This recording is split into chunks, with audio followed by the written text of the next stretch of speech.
Hello friend, आज day 5 आहे 21 डेजमधला माझा. तर सगळेजण विचार करतात की ज्वेलरी फक्त क्रिएटिव्हिटी आहे. तर मला असं वाटतं की आज जो माझा डे 5 आहे त्यामध्ये मी शिकले की प्रोफेशनल ज्वेलरी मेकिंगमध्ये सायझिंग, फिनिशिंग हे खूपच तेवढंच महत्त्वाचं आहे. बरोबर. आज मी ब्रेसलेट बनवले, 2 बनवले. तर त्यामध्ये मला कसं सायझिंगचा थोडासा इश्यू येत होता, कारण सगळ्यांचे साईज वेगवेगळे असतात हँडचे. आणि ते दिसतंच सुंदरच दिसत असं नाही, आपल्याला ते कसं परफेक्ट पण व्हायला हवं असं तो सगळा विचार करून चालावं लागतं. मी जे हे ब्रेसलेट घातलेलं आहे हे आज मी रेडी केलं आहे. आणखी एक आहे,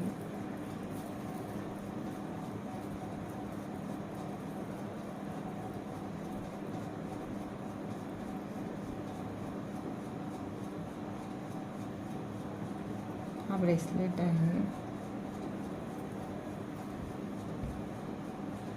आणखी एक 2 दाखवते तुम्हाला. इयरिंग्स वेगळे 2 इयरिंग्स पण केलेले.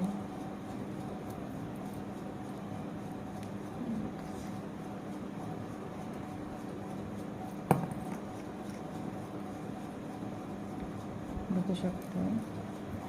आणि एक सरी बनवली आहे, ती लास्ट फिनिश होईलच.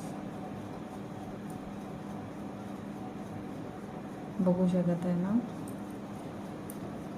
आता कसं होतं आहे, हा रोज म्हणजे दरवेळेला मी नवीन नवीन काहीतरी स्किल शिकत आहे की परफेक्शन कुठे आणायचं. माझा बिझनेस जो आहे प्रोफेशनल कसं बनवायचं त्याबद्दल मी डिटेलमध्ये काम करते आहे. आणि जर का तुम्हाला माझा हा व्हिडिओ आवडला असेल किंवा ही सिरीज आवडली असेल तर कमेंट नक्कीच करा, लाईक करा, शेअर करा. आणि थँक्यू सो मच.